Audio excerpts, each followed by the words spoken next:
शमशान में जलती हुई चिताओं के बीच पीपल के पेड़ के नीचे ध्यानमग्न अवस्था में बैठे अघोरी साधु कोई दिव्य महापुरुष लग रहे थे। वो काले वस्त्र पहने हुए थे, गले में हड्डियों और कंकालों से बनी माला डाली हुई थी। उनके पास में काले रंग का एक झोला और एक त्रिशूल रखा हुआ था। शमशान में लाश फूंकने आए गांव के कुछ बुजुर्ग और नौजवान चबूतरे के नीचे बैठे हुए थे। आपस में बातचीत करते हुए भी उन सबकी निगाहें रह रहकर समाधिस्थ अघोरी की तरफ चले जाती थी। कुछ देर के बाद अघोरी साधु ने आंखें खोली। उनकी आंखें गुस्से से लाल थीं।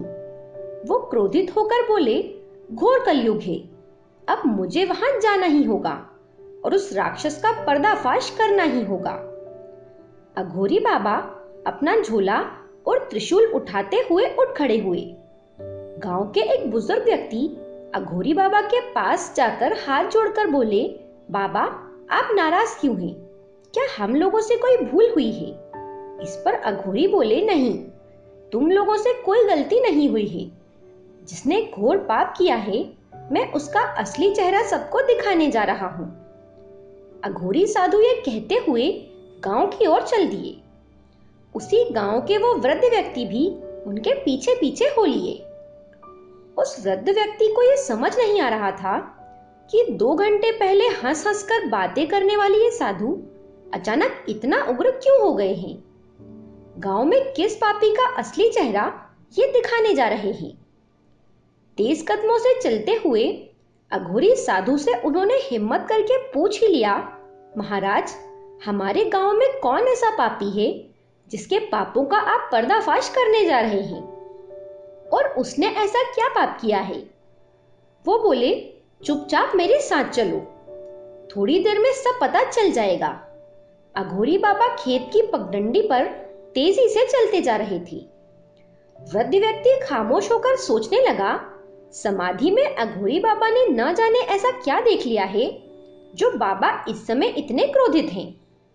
कुछ देर पहले जब गांव के लोगों के साथ एक लाश लेकर हम शमशान पहुंचे थे, तो हमें देखकर पीपल के नीचे बैठे ये अघोरी बाबा हंसते हुए बोले थे, ये दुखिया आज शरीर छोड़कर सुखिया हो गया, कई साल से टीबी की बीमारी से जूझ रहा था। अघोरी बाबा की बात सुनकर सब लोग हैरान रह गए थे। तब वृद्ध ने हाथ जोड़कर पूछा था, बाबा आप इस दुखिया को कैसे जानते हैं? आपको तो ये भी मालूम है कि यह सालों टीबी के रोग से जूझकर मरा है। अघोरी बाबा हंसते हुए बोले, शमशानवासी हमारे इष्ट महादेव हमें सब बता देते हैं। उस समय सब लाश फूंकने में व्यस्त हो गए थे और वृद्ध ने अघोरी बाबा के निकट बैठते हुए पूछा था, बाबा आप तो सिद्ध महापुरुष लगते हैं और कितनी कम उम्र में साधु हो गए हैं। अघोरी बाबा ये बात सुनकर बहुत देर तक हंसने के बाद बोले थे, मेरी इस देह से मेरी उम्र का अंदाजा मत लगा बच्चा, मेरी उम्र बहुत ज्यादा है। कितने जन्म से अपने मन में उपजे कई सवालों का जवाब ढूंढ रहा था। मौत क्या होती है? क्या आत्मा होती है? और यदि होती है तो आत्मा मरने के बाद कहां चली जाती है? क्या आत्मा से बात की जा सकती है? इन सब सवालों के सही जवाब मुझे इस जन्म में प्राप्त हुए हैं, जब मुझे सही गुरु मिले हैं, विवेक और वैराग्य का सही ज्ञान मिला है, जीव और शिव दोनों का साक्षात्कार हुआ है, जीते जी मोक्ष की अनुभूति हुई है। गांव के दुर्गा मंदिर के पुजारी के घर का रास्ता यही है ना? अघोरी बाबा गांव में प्रवेश करते हुए पूछने लगे। जी महाराज, यही रास्ता है। वृद्ध व्यक्ति अघोरी बाबा की यादों से बाहर निकलते हुए बोले। उन्हें कुछ समझ नहीं आ रहा था कि अघोरी बाबा इतने क्रोधित होकर गांव के पुजारी के घर क्यों जा रहे हैं। पुजारी के घर पहुंचकर वृद्ध ने देखा कि उनके घर के बाहर गांव वालों की काफी भीड़ लगी हुई थी। बहुत सी औरतें जोर जोर से रो रही थी। एक कम उम्र की जवान औरत छाती पीट पीट कर रो रही थी। वृद्ध ने पुजारी के पास जाकर पूछा कि बाबा क्या बात है, ये रोना पीटना क्यों मचा हुआ है? पुजारी रोते हुए बोले, कल पोती पैदा हुई थी, आज वो पता नहीं कहाँ गायब हो गई है। उसकी जगह बिछोने पर चुनरी और 9 गुड़हल के फूल पड़े हुए मिले हैं। ये लगातार तीसरे साल ऐसा हुआ है। दुर्गा माई मेरी पोती को फिर उठाकर ले गई है। मेरी पोती इस समय पता नहीं कहाँ और किस हाल में होगी। तभी अघोरी बाबा गुस्से से दहकती हुई सुर्ख लाल आंखों से पुजारी को घूरते हुए बोले, मैं जानता हूं तुम्हारी पोती इस समय कहां पर है और किस हाल में है। अघोरी बाबा के मुंह से ये बात सुनते ही पुजारी की रोती चीखती पुत्रवधू ने दौड़कर उनका पैर पकड़ लिया और रोते हुए बोली, बाबा कहाँ है मेरी बेटी? तेरी बिटिया ठीक है, चल मैं तुझे तेरी बेटी से मिलाता हूं। अघोरी बाबा ने उसके सर पर हाथ रखते हुए कहा। तभी पुजारी बोल पड़ा, झूठ बोल रहा है ये ढोंगी। संगीता, तुम इस पाखंडी साधु से दूर हटो और बेटा सदानंद, तुम इस झूठे साधु को पकड़कर गांव के बाहर कर दो। उनकी बहू संगीता बोली, मैं इस बाबा के साथ अपनी बेटी को ढूंढने जरूर जाऊंगी, चाहे आप कुछ भी कहें। पुजारी ने गुस्से से चीखते हुए अपने बेटे से कहा, सदानंद, बहू को घर के अंदर ले जाओ। मैं खुद इस पाखंडी को धक्के मार के गांव के बाहर निकाल देता हूं। बेटा बोला, बाबूजी, साधु की बात पर विश्वास करने में हर्ज ही क्या है? अभी चलकर देख लेते हैं। उनकी बात झूठी साबित हुई तो ही उनसे दुर्व्यवहार करना उचित होगा। गांव वाले भी पुजारी को समझाने लगे, पुजारी बाबा, इस अघोरी के साथ चल देने में क्या हर्ज है? कुछ ही देर में सारी सच्चाई सामने आ जाएगी कि ये अघोरी सच्चा है या झूठा। अघोरी सबको लेकर चल पड़े। पुजारी गुस्से के मारे खिसियाते और झल्लाते हुए पीछे पीछे सबके साथ चल दिए। बाबा, मेरी वो फूल सी बिटिया जीवित तो है ना? संगीता तेज कदमों से अघोरी के साथ चलते हुए बार बार एक ही बात पूछ रही थी। बेटी वो ठीक है और दुर्गा माई नाग नागिन के रूप में उसकी रखवाली कर रही हैं। अघोरी बाबा यही कहकर रास्ते भर उसे दिलासा देते रहे। अघोरी बाबा सबको साथ लेकर गांव से 2 किलोमीटर दूर सुनसान और बंजर ताल में स्थित एक सूखे कुएं के पास आ गए। कुएं के अंदर से किसी बच्चे के रोने की धीमी आवाज आ रही थी। अघोरी बाबा संगीता से बोले, बेटी, तेरी बिटिया इसी कुएं के भीतर है, तू ठहर, मैं गांव वालों के साथ मिलकर उसे सुरक्षित निकालने की कोई व्यवस्था करता हूं। संगीता ने 11 फुट गहरे अधपटे सूखे कुएं में झांका और अंदर का दृश्य देखकर उसका कलेजा दहल गया। फन निकालकर बैठे हुए नाग नागिन का जोड़ा और लाल तौलिए में लिपटी रोते चिल्लाती हुई उसकी फूल सी बिटिया। ये दृश्य देखकर उसके रोंगटे खड़े हो गए। उसके हृदय में मां की ममता का ऐसा ज्वार आया कि वो बिना कुछ सोचे समझे कुएं में कूद गई। वो कुएं के एक कोने में गिरी। वो दर्द से कराह उठी, परंतु कराहते हुए भी उसका ध्यान अपनी बेटी की तरफ था।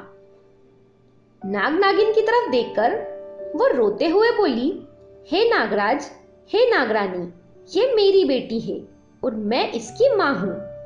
आप लोग एक तरफ हो जाइए, मुझे मेरी बेटी को लेने दीजिए। जीव जंतु भी समझदार होते हैं, उनमें भी दया ममता होती है। नाग नागिन का जोड़ा उसके सामने से हटकर कुएं के एक कोने में चला गया। संगीता ने अपने दोनों हाथ बढ़ाकर अपनी बेटी को उठाया और सीने से लगा लिया। कुछ ही देर में बेटी चुप हो गई। अब एक मां अपनी बेटी को सीने से चिपकाए जोर जोर से रो रही थी। उधर कुएं के ऊपर खलबली मची हुई थी। सब लोग सांस थामे कुएं में झांककर सब कुछ देख रहे थे। बदहवास सा होकर इधर उधर भाग रहा सदानंद कहीं से एक मोटी सी डोरी ले आया और उसका एक सिरा लोगों को पकड़ाया और दूसरा सिरा पकड़कर धीरे धीरे कुएं में उतरने लगा। संगीता बच्ची को लेकर उठ खड़ी हुई। तभी उसकी नजर कुएं में पड़े शिशुओं के 2 छोटे से कंकाल पर पड़ी। वो सोचने लगी, ये कंकाल किसके हैं? कहीं ये कंकाल उसकी गायब बच्चियों के तो नहीं हैं? वो घबराहट भरे दिलो दिमाग से यही सब सोचती हुई अपनी बच्ची को सदानंद को थमाकर बोली, आप बिटिया को लेकर ऊपर चले, मैं पीछे से आ रही हूं। सदानंद बिटिया को लेकर ऊपर की तरफ चल दिया और संगीता ने शिशुओं के दोनों कंकाल अपने आंचल में बांध लिए। नाग नागिन को हाथ जोड़कर प्रणाम किया, फिर रस्सी पकड़कर कुएं के ऊपर आ गई। संगीता ऊपर आकर अघोरी साधु के पास गई और अपना आंचल खोलकर शिशुओं के दोनों कंकाल दिखाते हुए बोली, बाबा, ये किसके कंकाल हैं? अघोरी साधु बोले, बेटी, ये तेरी उन 2 बेटियों के कंकाल हैं जो गायब हो गई थी। उन्हें गायब करने वाला नर पिशाच उन्हें इसी कुएं में लाकर फेंक देता था और उनकी जगह चुनरी और 9 गुड़हल के फूल रखकर दुर्गा माई पर बच्चे चुराने का इल्जाम मढ़ देता था। बाबा, कौन है वो नर पिशाच? संगीता क्रोध के मारे चिल्लाते हुए बोली। अघोरी बाबा थोड़ी दूर पर खड़े उसके ससुर की तरफ उंगली उठाते हुए बोले, वो नर पिशाच तेरा ससुर है। संगीता के ससुर ये सब सुनकर सकपका गए। वो थरथर कांपते हुए किसी तरह से हिम्मत कर बोले, ये सब झूठ है, ये अघोरी साधु झूठ बोल रहा है, मैं भला ऐसा पाप क्यों करूंगा?